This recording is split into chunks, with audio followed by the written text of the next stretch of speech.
Darren Huff here with another Tech Tuesday, and this week I wanted to talk to you about our dual cable tester. And like our watchdog, this is measuring continuity. In other words, is there a path for electricity to travel through your cable installation? But what we've added to it is another feature that checks also the resistance. So, like your multimeter, it's going to check the ohm readings for that cable. Now, you can hook up two cables. You just tie in L1, L2, or L1 in neutral. It depends on which voltages you're using, but these are the connections for your element side of your heating cable.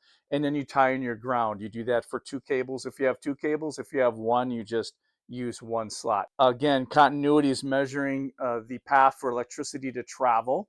If there's no path for electricity to travel, it means you have a break in the wire. Normally, when you have a break in the wire, there'll be resistance across the ground.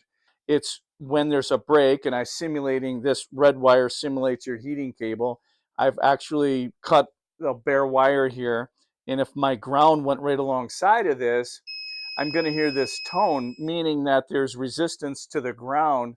Therefore, there's a break, there's a compromise in the wire, the heating cable.